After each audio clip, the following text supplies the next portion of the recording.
Sois comme Ève et donne la vie. Lead comme Déborah. Influence comme Esther. Loue comme Myriam. Sois sage comme Abigaël. Prie comme Anne. Obéis comme Marie. Sauve ta famille comme Rab. Sois béni comme Ruth. Et crois comme Élisabeth. Amen.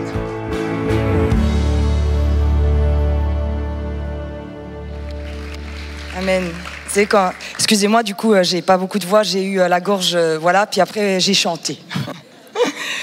Quand j'avais 5 ans, je suis née entre 2 frères, et des vrais qui ont beaucoup de testostérone. Et puis j'ai prié quand j'étais petite, je disais à Jésus, donne-moi une sœur, il y a besoin d'une sœur, il me faut une sœur pour survivre. Et puis mes parents, ils n'ont pas voulu savoir quel enfant ils attendaient. Puis quand ma mère, elle a accouché, c'était au milieu de la nuit, un vendredi soir, puis il est venu me réveiller, mon papa, il m'a dit, t'as ta sœur. Et j'ai sauté sur mon lit, j'ai dit, oui. Depuis, elle me prend mes fringues, elle me prend... Vous savez, je devais préparer, oui, c'est comme une conférence, je devais préparer cette conférence. Hier, il est 00h30, elle me dit, tu peux pas me faire un brushing pour demain? Je lui dis non, tu vas au lit. Les sœurs, merci Seigneur. Merci Jésus pour ce que tu es en train de faire parmi les femmes. Merci Jésus, vous savez, on peut faire 1001 conférences de femmes, puis on fera du tricot ensemble, et puis on mettra du vernis, et puis... Mais un peu plus que ça. Un peu plus que ça. Le Seigneur est vraiment en train de lever les femmes. Partout où je vais, je suis très touchée de ce que le Seigneur est en train de faire. Des fois, vous savez, il faut juste entendre ce que Dieu dit. Qu'est-ce que tu es en train de faire, Seigneur? On n'est pas en train de planer sur la terre, amen, en faisant boulot, dodo, métro, dodo, boulot, je ne sais plus dans quel sens. Il y a une raison pour laquelle on est sur terre, et l'Église, elle a une mission. Chaque armée a toujours une mission. Et il y a une telle faim et une telle soif dans les femmes partout où je vais. C'est très compliqué pour beaucoup d'entre elles. Je reçois des centaines de messages où elles ont l'impression d'avoir les pieds et les mains liés. Elles me disent, Johanna, j'aimerais servir Dieu. Comment on fait? Comment? Et en fait, c'est quelque chose que le Seigneur va faire sauter. Sauter. Littéralement, vous savez, il y a un moment donné, Dieu reste Dieu. On a appelé cette conférence Éclosion justement à cause de ça. On croit que c'est en train d'éclore. C'est en train d'éclore. T'es réveillé la nuit pour prier? Bien sûr que oui que vous l'êtes. Vous regardez beaucoup de vidéos de prêches, c'est pas vrai, c'est vrai. Et vous mettez beaucoup de louanges. Et on va aller, la Bible a dit, de gloire en gloire et de révélation en révélation. La femme, elle a toujours été dans le cœur de Dieu. Et maintenant, je vais vous mettre au défi. Trouvez-moi une femme qui a prié dans la Bible dont sa prière n'a pas été exaucée. Ce sera votre devoir pour demain. David, il va prier pour que son enfant ressuscite, ça ne marche pas et tout. Dans la Bible, aucune femme ne voit ses prières non exaucées. Aucune dans la parole de Dieu. Parce que quand Dieu t'appelle, après tu as une motivation pour guérir. Parce que si tu dois juste guérir, pourquoi? Après, on fera quoi après, une fois qu'on est guéri? On va faire quoi? On va boire le thé le samedi après-midi avec Geneviève. Il y a une mission. Et le Seigneur, il m'a dit, quand j'ai préparé cette conférence, il m'a dit une phrase, elle est petite, il m'a dit, Johanna, appelle les appels. Appelle les appels. Il y a beaucoup de prophétesses dans cette salle, beaucoup d'évangélistes, beaucoup d'intercesseuses. Oui. Levez-vous. Pas dans la rébellion, les filles, ça sert à rien, c'est bon. Vous savez, c'est marrant, mais on a dit que la femme, elle serait libre, vous savez, que le féminisme. Elle n'a jamais été autant en burn-out et en dépression, et le taux d'avortement a encore augmenté de 3,6% cette année. Donc, ce n'est pas une vraie liberté. Ta vraie liberté est en Jésus, pas dans ta colère. Vous voyez ce que je veux dire? C'est-à-dire que c'est ça le problème, c'est que comme on a été oppressé, on a basculé de l'autre côté. Mais on n'est pas heureuse non plus. Parce que si je tombe de ce côté de l'estrade ou de l'autre, je tombe. Et donc, on est dans une saison où Dieu va ramener cet équilibre. Tu vas être libre de servir le Seigneur, mais sans castrer les hommes. Parce que les filles, c'est pas beau. Arrêtez votre colère contre les hommes. Ça vous a amené nulle part jusqu'à aujourd'hui. Parce que les filles, vous êtes maudites avec votre bouche. Vous avez fait beaucoup de dégâts, les filles. Il faut changer la bouche. Ça commence souvent quand on est petite. Et puis ma copine, je te cause plus, t'es moche. C'est dans la femme, t'as pas vu? J'avais mes nièces cet été, elles sont les deux ensemble, tu sais, je les entends, tu sais. Et, de toute façon, moi, t'es la plus jolie robe que toi. manifester, c'est en elle. Dieu commence toujours par appeler avant de guérir. Tu vas dire avec ta bouche, puisque notre bouche, elle maudit, elle peut aussi bénir. Tu vas dire, je suis appelé malgré tout. Appelé malgré tout. Moi, je suis très touchée d'être là devant vous aujourd'hui parce que je peux vous promettre, enfin, vous pouvez demander à ceux qui sont dans mon église, qui m'ont connue pendant 20 ans, j'étais une petite peste avant. C'est la vérité. On t'aime, je vous aime aussi. Merci de m'avoir supporté. Mais oui, parce que vous savez, quand on est peste, on a moyen d'arriver à nos fins quand même. Hein? La manipulation. C'est silencieux ce matin. Le contrôle et tout. Et il m'a quand même appelé. Malgré ça. C'est vraiment gentil de sa part. Mais il va le faire avec vous aussi. Laissez-vous. Ma mère, elle me disait toujours, Joanna, laisse Dieu te crucifier pour ressusciter après. Laissez-le faire. Qu'est-ce qu'on s'en fiche? Les filles, vous êtes d'accord? Qu'est-ce qu'on s'en fiche aujourd'hui? Que Chantal soit plus belle que toi, et alors? Que Sandra, elle ait une Mercedes et moi, j'ai en C3. Et alors? Au moins, ma C3, quand je la raye, ben, j'ai pas de problème de couple, moi. Au moins. Dieu, il lève les femmes. Les évangélistes, vous êtes là. Alléluia. Les évangélistes, on les reconnaît, ça les allume, elles, tu sais.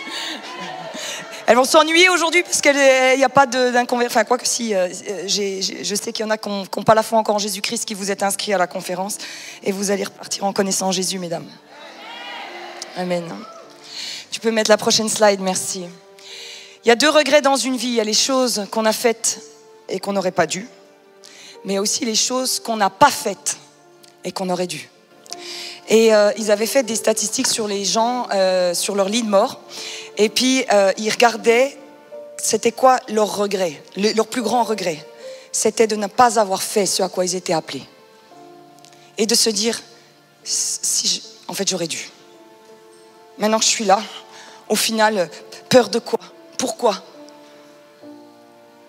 Et il y a beaucoup de femmes, vous n'êtes pas forcément pas bien seulement dû à votre passé.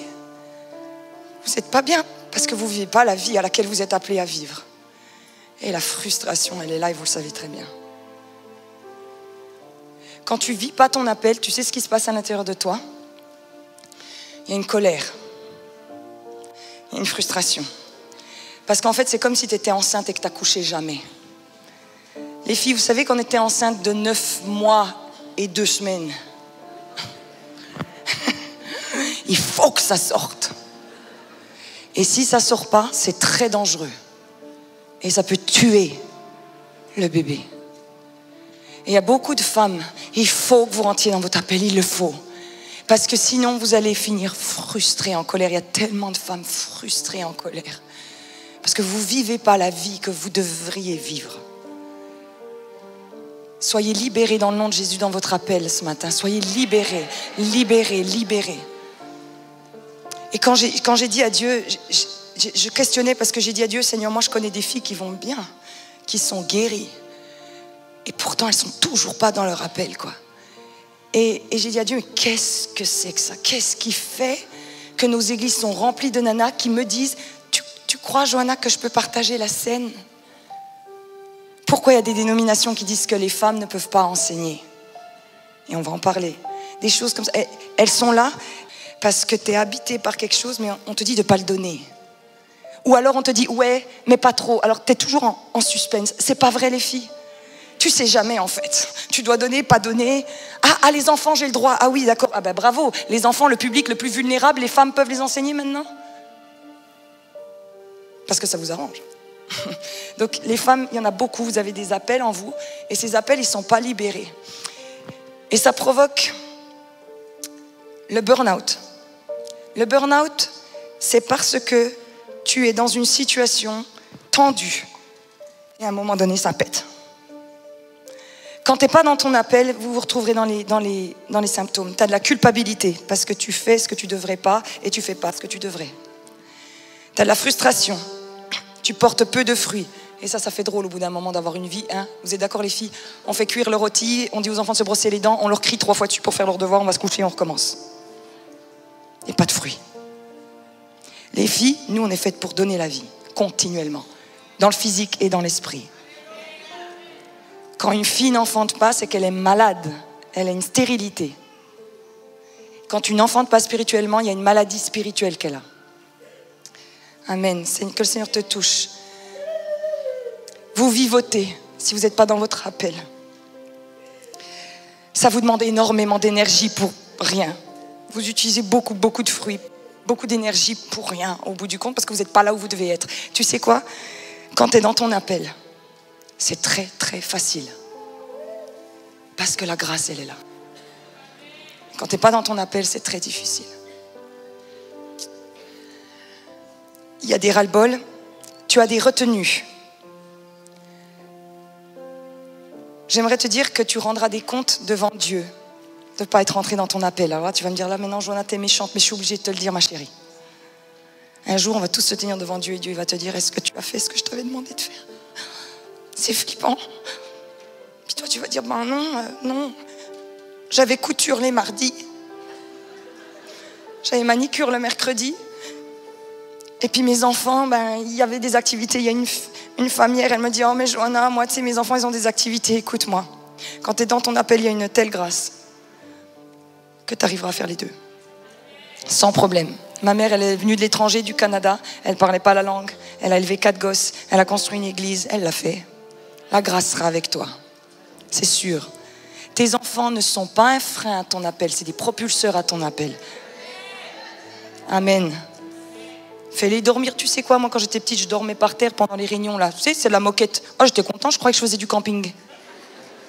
Mais il faut le faire. Amen. Et pour celles qui allaitent, vous avez tout qu'elle a. Hop, les biberons sont sortis, sont chauffés. Pas de problème. Amen. Tu peux me mettre la prochaine slide, merci. Pardon. Donc du coup, je demandais à Dieu qu'est-ce qui bloque l'appel des femmes. Et le prochain point, c'est que, et là ça va être important, tout commence dans le spirituel. Je vais m'expliquer. Hitler, il fait une guerre. Qui lui donne l'idée de faire la guerre? Un démon. C'est spirituel, oui. Ok. La Bible, elle nous dit qu'avant de naître, tu es dans l'esprit, dans le cœur de Dieu. C'est pour ça que nous sommes contre l'avortement. Pas parce qu'on est de, vous savez, de l'extrême droite. Non. Bon, je ne sais même pas où je suis, moi, d'ailleurs. C'est parce que je crois que dans l'esprit, Dieu a dit, je le veux. Et je vais l'envoyer sur terre, parce qu'aucune vie ne peut venir sans que Dieu le dise. Donc, tout commence dans l'esprit. Le mal et le bien. Et donc, qu'est-ce qui bloque l'appel des femmes? C'est spirituel. Il y a une malédiction sur les femmes. Et je le constate, et je le remarque souvent, qui fait que même guérie, même géniale, même éduquée, même affamée pour Dieu, elles ne rentrent pas dans leur appel. Vous êtes avec moi, mes sœurs? Elles ne rentrent pas dans leur appel. C'est flippant. En France, vous nous comptez sur le doigt de la main, les femmes pasteurs que vous connaissez, c'est pas vrai? Vous nous comptez sur... Et encore, il y en a qu'on ne reconnaît pas parce que ça fait tâche. Donc, qu'est-ce qui, spirituellement, quel est l'esprit qui a le culot de tenir les femmes? C'est quoi le truc spirituel, vu que tout est spirituel? Je vais vous donner un exemple. Vous connaissez les Afro-Américains aux États-Unis. Ils représentent que 13... Je vais faire ma prof d'anglais là. Ils représentent que 13% de la population américaine. Alors, il y a un gros problème parmi eux. 80% des familles sont monoparentales. Ça fait que de se déchirer. Ils n'arrivent pas à rester ensemble. C'est eux qui remplissent le plus les prisons, le plus de chômage. Et il y a des études qui ont dit, mais pourquoi, puisqu'ils sont libres aujourd'hui, ils sont encore pas libres? Il y a une malédiction sur eux parce que l'esclavagisme, c'est une malédiction où ils doivent être délivrés d'un démon parce qu'ils se sentent encore esclaves, quoi qu'ils fassent dans la vie. Et comme quand ils étaient esclaves, on déchirait leur famille, on les revendait, ils portent ça en eux et ça déchire et ça continue. Et ils ont fait des études, ils ont dit les seuls Afro-Américains qui arrivent à contrebalancer ça, c'est ceux qui vont à l'église. La malédiction se lève. Et chez les femmes, il y a une malédiction qui est sur les femmes chrétiennes qui est là, qui les habite. Alors vous allez me dire, mais Johanna, comme l'Afro-Américain, il va te dire, mais j'ai pas été esclave moi. Ah oui, mais on te l'a injecté dans ta pensée, on l'a injecté. Tu vois, tu as encore la mentalité. Vous savez quand ils sont sortis d'Égypte, ils sortent d'Égypte, mais l'Égypte n'est pas sortie d'eux. Ils pensent encore comme des esclaves. Ils sont encore en train de « ouais, on peut pas, oh là là, Canaan, tu crois vraiment, il y a des méchants. » Et c'est pour ça que Dieu a levé Moïse, qui avait été élevé dans une maison de roi. Parce qu'il fallait un roi pour sortir des esclaves. Il ne fallait pas quelqu'un qui soit dans la mentalité. Et le problème, c'est que beaucoup de femmes, il y a 3 gros blocs. C'est des cailloux, c'est quelqu'un de mon église qui m'a fait ces cailloux. C'est pas que je suis forte, hein, mais... Mais je m'étais dit, je vais les prendre, elles vont se dire, elle est forte, mais après... Oui, merci. Et j'ai remarqué qu'il y avait 3 gros blocs, 3 malédictions, comme les Afro-Américains qui ont eu l'esclavagisme qui doivent sortir d'eux. Il y a 3 blocs qui doivent sortir de votre vie. Et si ça sort des femmes de l'église, parce qu'en fait, vous êtes sous ces blocs sans même le savoir. En fait, c'est ça le truc. C'est que quand tu es dans un mensonge, tu ne sais pas que tu es dans un mensonge, puisque tu es dans un mensonge. Si on enlève ces blocs, parce que ces blocs, en fait... Je suis une fille bien, je suis guérie, j'aime Jésus, mais je peux pas, ça me bloque. Vous êtes avec moi? Ça bloque.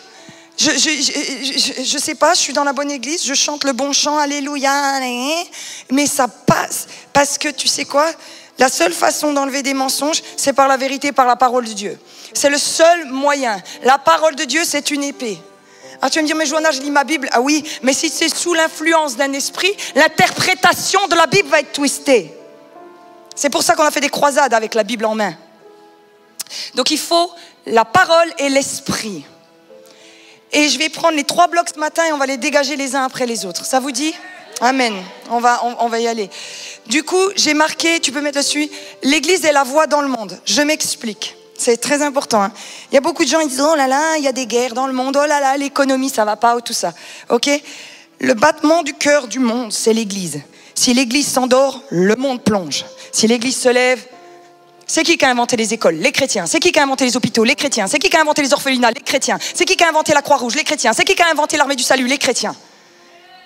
C'est nous qui l'avons fait. Oui, amen. Donc, si l'Église va bien, le monde ira bien. Alors vous arrêtez de combattre le monde en disant « nous les femmes, nous les femmes, nous les femmes, nous les femmes ». L'Église, elle va dégager ce qu'elle doit spirituellement. Et comme nous, on ira bien, le féminisme, il va sembler très terne à côté de la beauté des femmes de Dieu qui vont se lever. Le féminisme n'a qu'à été une réponse. Je le comprends. En fait, l'Église a écrasé la femme. Et bien, à ton avis, qu'est-ce qui se passe après? Ben, elle se lève et puis, elle se débrouille. Hein. Et puis, elle fait sa révolution. D'accord? Et puis on lui a dit qu'elle allait être libre, alors elle y a cru, elle y a été, parce que l'Église ne l'a pas rendue libre, et bien elle a cherché sa propre liberté. Mais tu quittes une prison pour une autre. Tu comprends ce que je veux dire? C'est ça le problème. C'est qu'il faut vraiment qu'on quitte ce monde-là, mais vous savez, c'est comme les gens qui disent « l'avortement, c'est pas bien ». Je dis « oui, c'est bon, arrête de gueuler, mais on trouve une solution ». Quand l'Église adoptera les enfants et accueillera, moi quand j'étais petite, ma sœur vous le dira, il y avait une fille d'une autre confession, maghrébine, elle est tombée enceinte hors mariage de jumeaux. Mes parents l'ont pris à la maison et lui ont dit, on sera avec toi. Elle n'était pas chrétienne ou quoi, on va t'aider à accoucher de ses jumeaux. Aïcha. Donc, tu diras ce que tu veux, tu pourras dire, l'Église doit devenir la solution au problème. Il y en a marre des chrétiens qui disent, oh, c'est la fin du monde. Vous savez qu'il y a des chrétiens qui construisent des bunkers. Alors moi, je vais te dire un truc. Si c'est la fin du monde, honnêtement, hein, je vais pas dans un bunker, moi.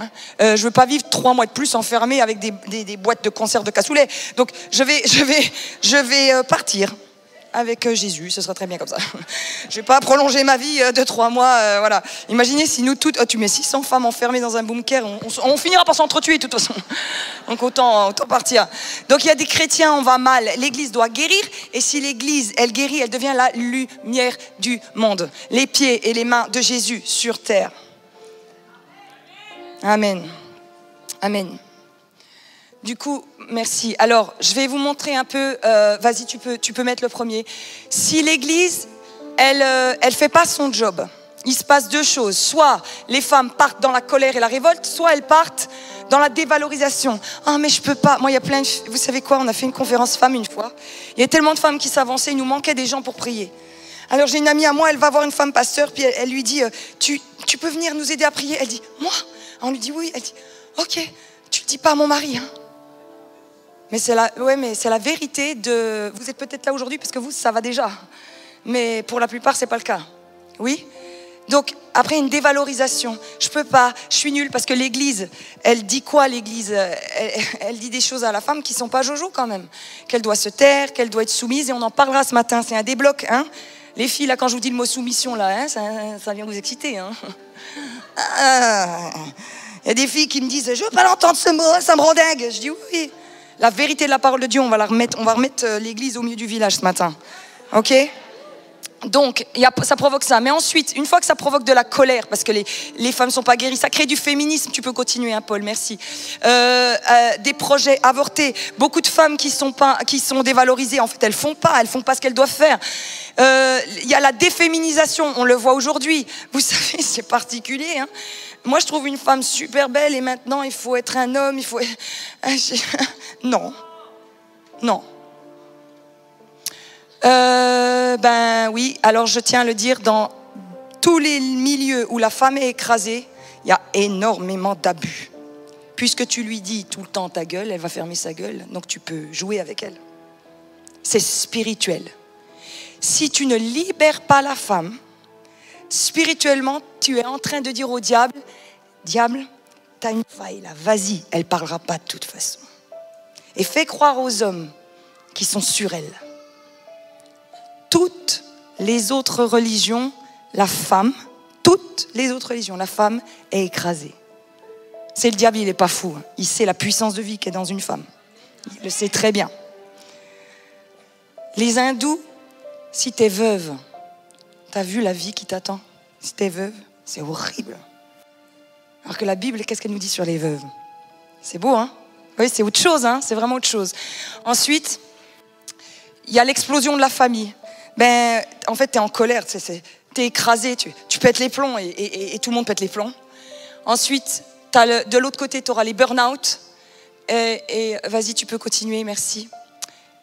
Et j'ai mis la parole de Dieu doit être les racines de l'Église.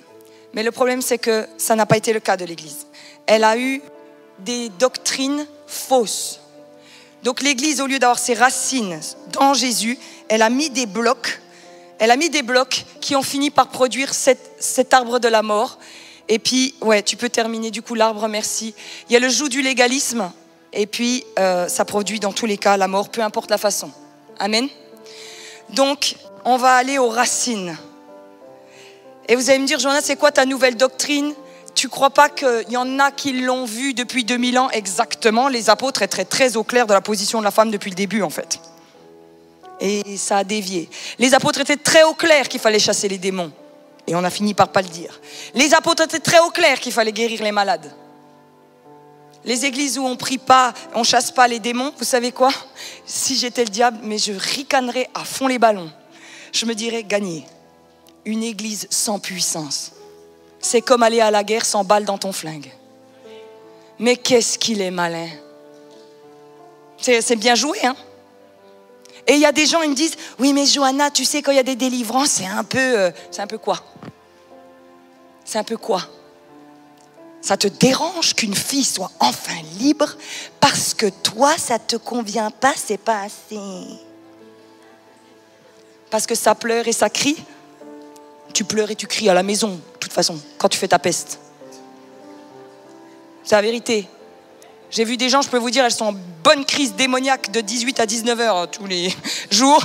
Vous la connaissez cette heure de... Ah, toutes les mamans, elles rigolent. Hein. Fais tes devoirs, fais la douche. Donc le bloc numéro 1, on y va? On va prendre notre bloc numéro 1. Vas-y, Paul.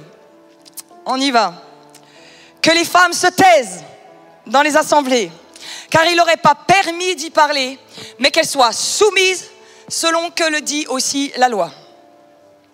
Si elles veulent s'instruire sur quelque chose, qu'elles interrogent leur mari à la maison, car il est malséant à une femme de parler dans l'église. On s'arrête là. Le silence n'est pas bon. Mais ce verset-là a tenu des siècles et des millions de chrétiennes enfermées. Un verset. On continue? Est-ce que c'est de chez vous que la parole de Dieu est sortie? Ou est-ce à vous seul qu'elle est parvenue? Si quelqu'un croit être un prophète ou inspiré, qu'il reconnaisse que ce que je vous écris est un commandement du Seigneur. Sauf que, si tu n'as pas étudié la parole de Dieu, avant d'être charismatique, tu sais,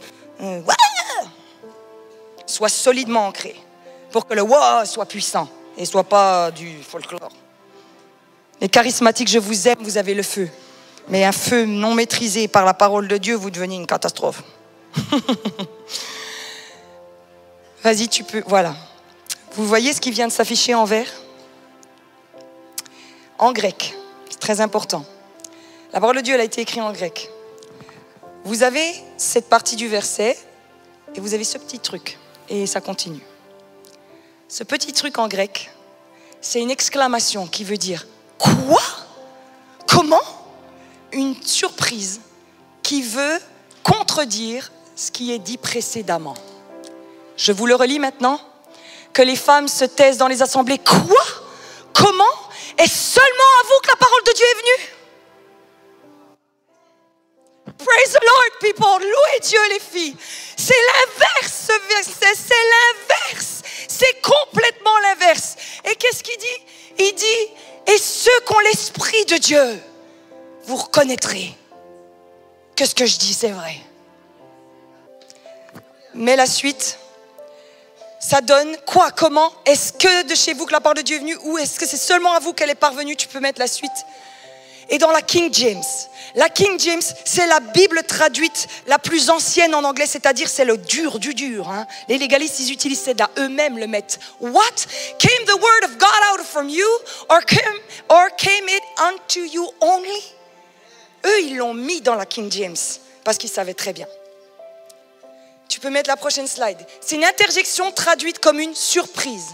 Devant une phrase contraire à celle qui précède, pour indiquer que si l'une est niée ou réfutée, l'autre doit subsister. C'est faux que la femme doit se taire. C'est exactement l'inverse. Et c'est ce caillou-là. C'est ce caillou-là.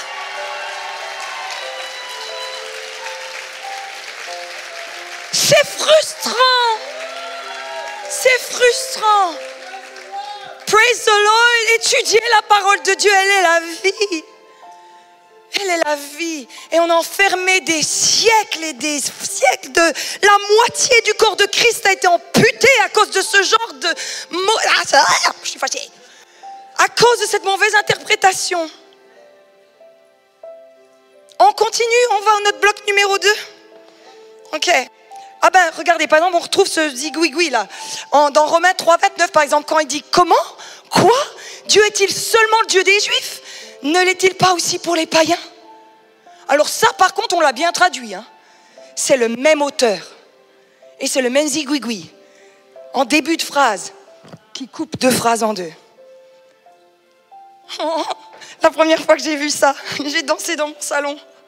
Parce que quand je savais que j'avais un appel sur ma vie, j'ai été très fortement attaquée par l'ennemi qui me disait « Ah ouais, vraiment, t'es sûr ?» Vous avez déjà eu le combat des pensées? Oh, celui-là, si on pouvait mettre sur pause. Oh. Et du coup, quand tu es combattu dans tes pensées, écoute-moi, soit tu pries en langue, soit tu vas à la parole de Dieu, c'est tout. Il n'y a pas d'autre solution.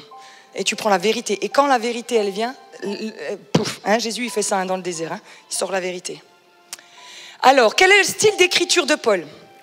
Les filles, si je vous dis Maître Corbeau sur un arbre perché tenait dans son bec un fromage. Maître Renard, par l'odeur alléchée, c'est qui?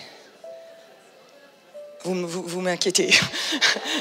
Là, c'est la prof qui parle. Vous l'avez appris en CE1, ce n'est pas normal que nous soyons obligés de le répéter maintenant. C'est La Fontaine. Le style d'écriture de Paul, il est constamment... Vous avez déjà vu, les épîtres, c'est des exclamations. Hein. Paul, il est tout le temps... comment, quoi? Il cite souvent la loi pour ensuite la réfuter. Ça, c'est lui, hein, tout le temps. Ting, tang, tang, c'est du ping-pong. Et il interrompt le cours de ses argumentaires. C'est pour ça que les gens, ils ont beaucoup de mal des fois à lire la Bible. Paul, en fait, il devait être un petit peu, comment dire, vous savez, ceux qui ont beaucoup d'idées, hyperactifs. Tong, ting, tong, ting. Voilà. Sauf que c'est inspiré par le Saint-Esprit. Donc, vous savez, moi, j'aime bien. Le Seigneur, il a fait exprès de rendre la Bible comme ça. Parce que moi, je m'étais dit, si j'étais le Seigneur, j'aurais fait un chapitre, la femme, un chapitre, l'homme, gros chapitre, un chapitre, le couple, très gros chapitre. Et en fait, c'est mélangé partout. Parce qu'il te faut la relation avec le Saint-Esprit pour... La Bible, elle dit que Dieu cache. C'est sa gloire de cacher et c'est à nous de scruter. Ce qu'elle a chanté tout à l'heure, plus je te cherche, plus je te trouve. Plus je te trouve et plus je t'aime. Amen. Donc voilà, il rebondit rapidement sur le sujet qu'il veut présenter. Tu peux mettre la suite. Bloc numéro 2, on y va? Encore un autre passage intéressant. Que la femme s'instruise paisiblement dans une entière soumission. Et encore, j'étais gentille, il y en a qui disent qu'elle s'instruise dans le silence, mais le vrai mot, c'est paisible. Alors moi, en tant que prof, je trouve ça normal. Tous mes élèves, j'aurais toujours demandé d'être paisible pendant le cours. Au pire, ça ne me dérange pas. On est d'accord? Je ne permets pas à la femme d'enseigner, ni de prendre de l'autorité sur l'homme, mais elle doit demeurer dans le silence. Deuxième verset qui a enfermé les femmes. Donc là, on l'a en grec. Alors, tu peux revenir en arrière une fois, s'il te plaît, tu laisses juste le grec. Alors, vous l'avez en grec. On va voir ensemble. Déjà, que la femme s'instruise. Il faut que vous compreniez qu'avant, la femme, elle ne s'instruisait pas. Elle n'allait pas dans les synagogues. Et puis, elle était un peu l'objet de l'homme. C'est un peu comme l'Afghanistan. Elle mettait le voile. On est d'accord? C'était pas... Donc, Paul, il est en train de dire qu'elle s'instruise.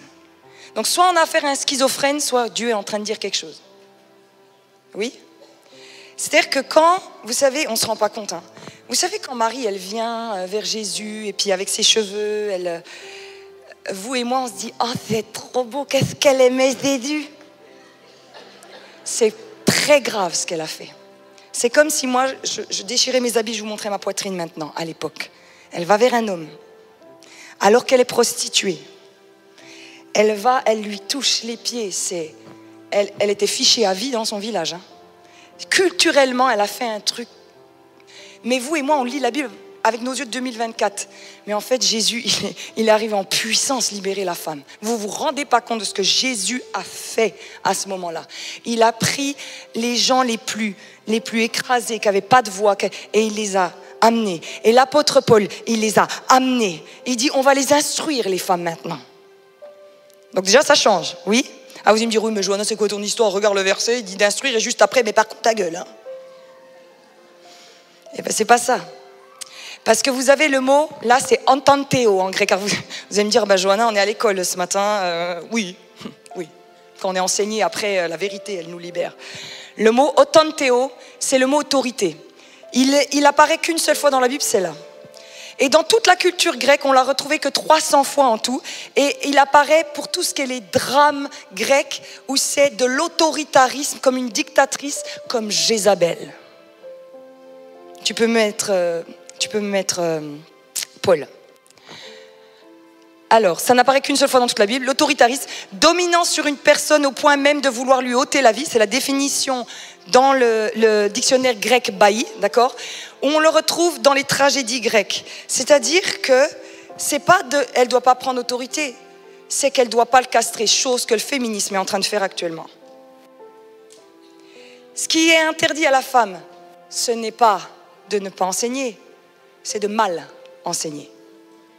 Je vais vous donner la suite, tu peux mettre la suite. Vous avez du coup, vas-y, tu peux le remettre. Voilà, vous avez là en vert, audé. Le audé, c'est le mot entre enseignement et autoritarisme.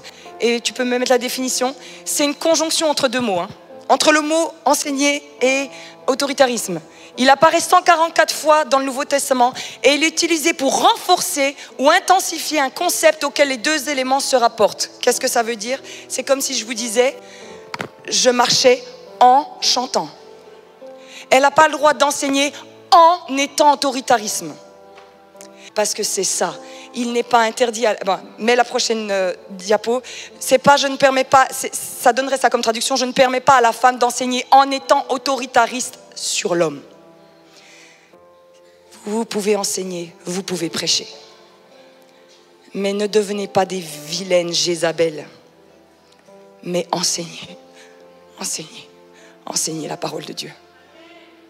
Allez, levez-vous dans votre ministère, allez, prêchez. Ne vous taisez plus jamais dans les églises, prophétisez, évangélisez, parlez de la parole de Dieu.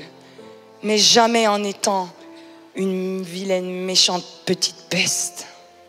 Avec honneur, avec grâce, avec courage, comme Déborah, comme Esther. Sauf que beaucoup de femmes n'ont pas voulu enseigner. Vous imaginez le nombre de gens qui auraient pu être enseignés et qui n'ont pas été. On va rendre des comptes devant Dieu, hein, l'église, hein, ça craint. Hein. Toutes les femmes qui portaient quelque chose et puis qui ont dû avorter de ça.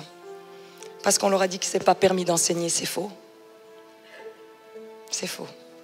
Et d'ailleurs, le prochain verset, dans Apocalypse 2:20, il est marqué, mais ce que j'ai contre toi, il parle à une église, hein, c'est que tu laisses la femme Jézabel, qui se dit prophétesse, enseigner.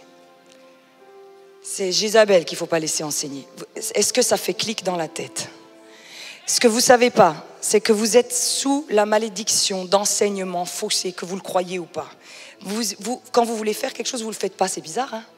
Quand vous avez envie de servir Dieu, vous ne le faites pas. C'est parce qu'il y a une malédiction dans le corps de Christ qui dit que la femme ne peut pas servir Dieu.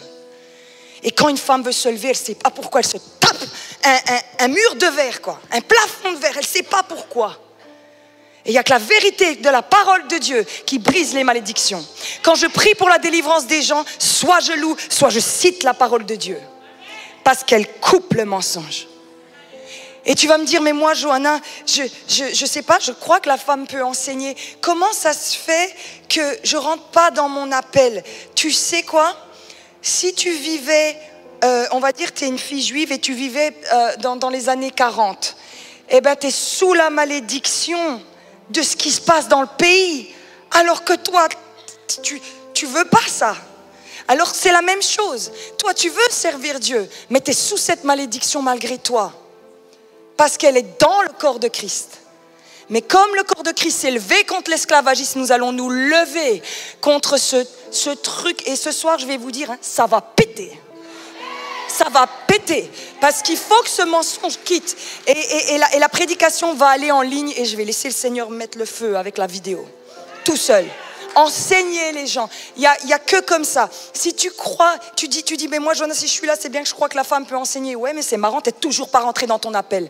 C'est que quelque part, je vais te dire, si tu crois pas à la vérité de la parole de Dieu, il va revenir un jour ou l'autre à travers un homme qui te dira, mais tu crois que t'es qui? Tu trouves que tu es assez instruite? Tu trouves que tu es assez... Vous voyez ce que je veux dire? Et tu vas retomber encore une fois. Ah oui, c'est pas le temps. Ah, c'est pas le temps? C'est pas le temps? La moisson, elle est blanche. C'est vraiment le temps. Et pour les mamans, c'est nos gosses. Hein? Alors moi, je te dis, c'est le temps. Hein? Moi, mon fils, tu touches pas à mon fils. Amen. De deux. Alors, du coup, j'aimerais vous lire Romains 16, qui est écrit par Paul. Dans Romains 16, Paul, il veut vraiment remercier tous ses compagnons de route. Et il y a plus de femmes que d'hommes. Je vous recommande Phébé, c'est une femme, notre sœur, qui est diaconesse de l'église de Sancré. Ensuite, je vous ai mis au fur et à mesure des versets comme ça dans le chapitre 16. Afin que vous les receviez en notre Seigneur d'une manière digne des saints. En gros, il est en train de dire, cette fille-là, tu la respectes. Paul n'est pas un misogyne. Ouais, il savait très bien ce qu'il disait. Et que vous l'assistiez. Ah, vous imaginez, ça a dû leur faire drôle, le gars. Il a dit, les gars, elle, déjà, tu vas lui nettoyer les pieds et tout ce qu'elle te dira de faire, c'est quoi un assistant? Alléluia. Dans les choses où elle aurait besoin de vous, car elle en a donné aide à plusieurs et à moi-même.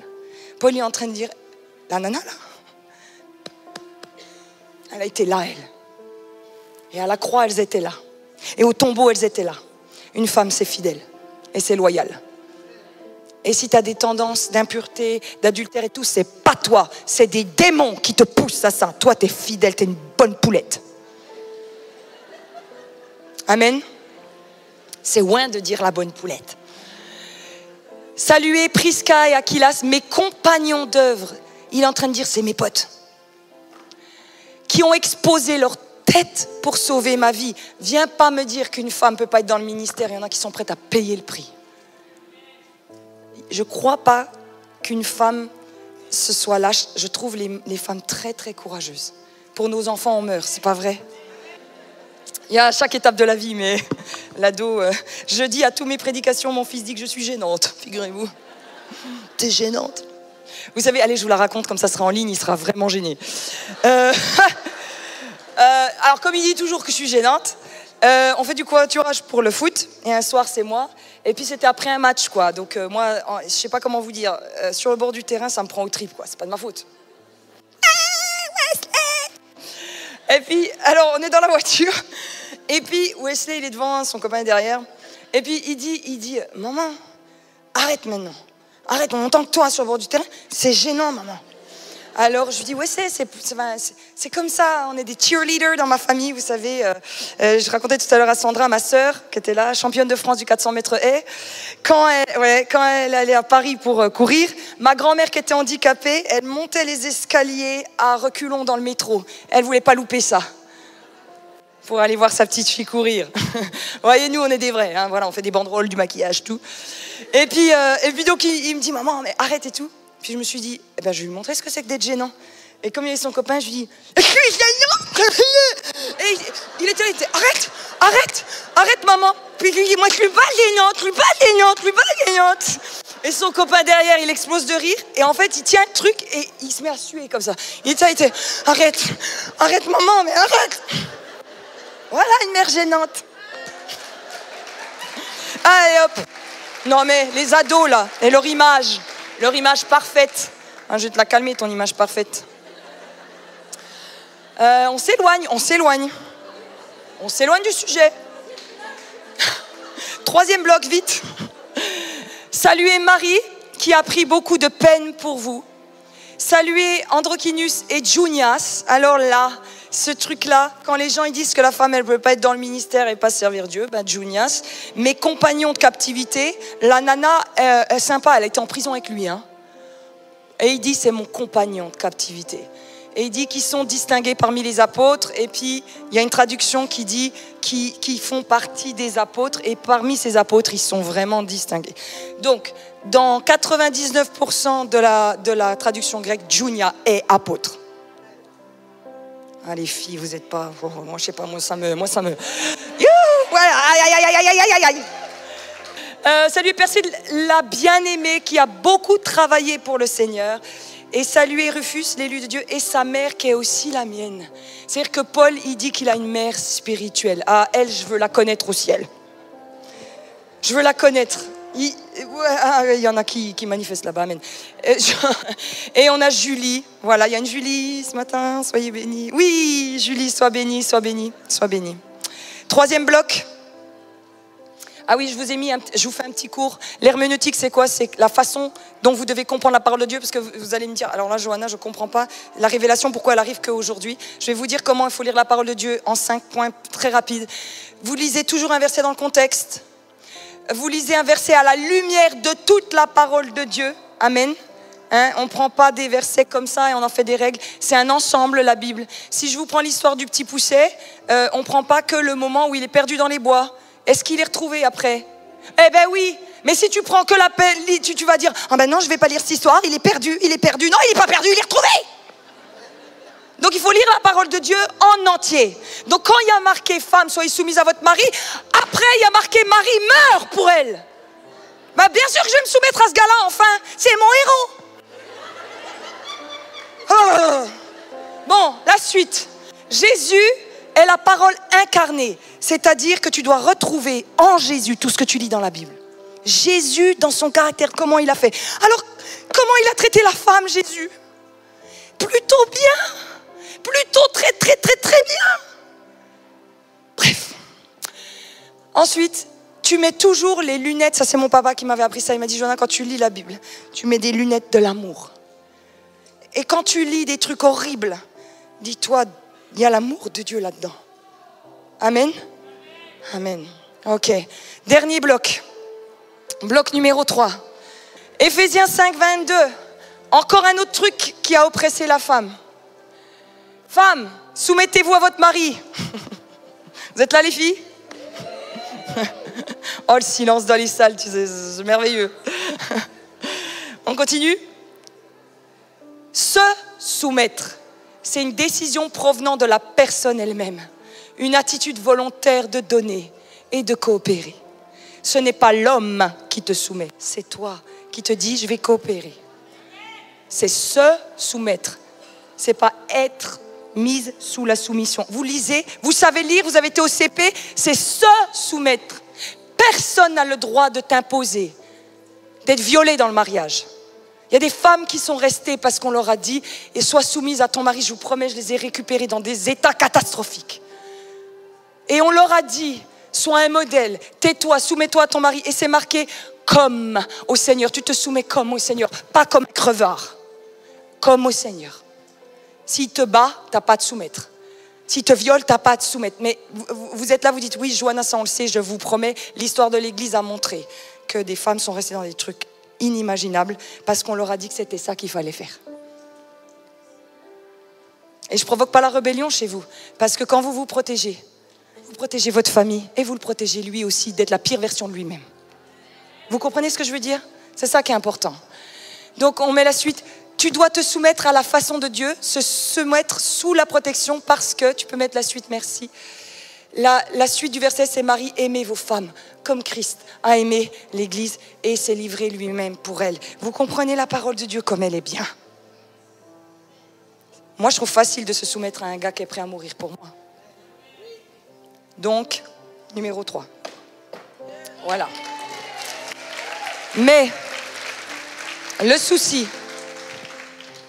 c'est que ces 3 blocs ont été la raison pour laquelle les femmes ne sont pas rentrées dans leur appel. Ça a été la raison pour laquelle, quand toi tu veux rentrer dans ton appel, tu ne sais pas pourquoi, tu finis par douter de toi, tu finis par te dire je ne suis pas assez soumise, je suis pas assez... Hein, on n'est pas toutes passées par là, ce moment, ouais. Quand tu vas rentrer dans ton appel, une grâce sera là sur toi. Tu pourras en faire plus que ce que tu ne penses parce que l'onction multiplie. Tu auras une joie. Tu sais que l'onction, dans la Bible, c'est marqué une huile de joie. Tu sais comment je sais, moi, que des gens sont appelés de Dieu? Parce que vous savez que tout le monde se dit appelé de Dieu maintenant. Sur les réseaux, c'est formidable. Tout le monde est prophète, dis donc. Tout le monde annonce la fin du monde. Ah bah oui, ah là là. Tu reconnais quelqu'un qui est appelé de Dieu. Il y a une vie et une joie. Même si c'est dur. Tu as des missionnaires, elles sont en Afrique. Elles sont les plus joyeuses alors qu'elles n'ont même pas de kérastas. Tu sais. Je ne sais pas comment elles font. Parce que moi, sans ça, mes cheveux ils viennent de la paille. Tu auras du fruit quand tu vas rentrer dans ton appel. Tu sais ce que ça fait de te coucher le soir et de savoir que tu as fait ce que tu devais faire. Et tu sais ce que ça fait de se coucher le soir et de savoir que tu passes à côté de ta vie et que tu ne devrais pas faire ce que tu es en train de faire. Tu sais que ça peut provoquer des cancers, ça. Ça provoque des maladies. Hein. Reste toujours entre deux comme ça toute ta vie, où tu sais que tu ne devrais pas et tu sais que tu devrais faire ça. Tu sais très bien que tu es appelé pour la jeunesse, tu le sais. Tu le sais très bien que tu es appelé à la louange. Tu sais très bien que tu reçois des choses de Dieu et tout. Travaille, collabore avec l'homme, trouve une église, crois en la puissance du Saint-Esprit, crois en la parole de Dieu et va ma fille, va. Va annoncer, va évangéliser. Fais-le. Imaginez, on va libérer l'autre moitié du corps de Christ. Ça va faire des dégâts. Ça va faire des dégâts. Quand tu es dans ton appel, il y a une grande patience et une grande persévérance, même si c'est dur. C'est très particulier, hein, mais tu n'es pas fatigué. C'est dur, mais tu n'es pas fatigué. Il y a une constance et il y a de la foi quand tu es dans ton appel. Tourne-toi vers ta copine et dis-lui, va, dans le nom de Jésus, va.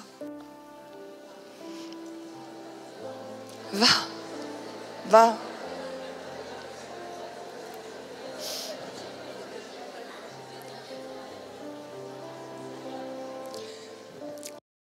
Sois comme Ève et donne la vie. Lead comme Déborah. Influence comme Esther. Loue comme Myriam. Sois sage comme Abigaël. Prie comme Anne. Obéis comme Marie. Sauve ta famille comme Rab. Sois béni comme Ruth. Et crois comme Élisabeth. Amen. On se lève, on va louer Dieu. Acclamez Dieu, amen, acclamez Dieu. Acclamez-le, il est notre Dieu. Sola maya seya ma solo mole. Ela maya saya la doy.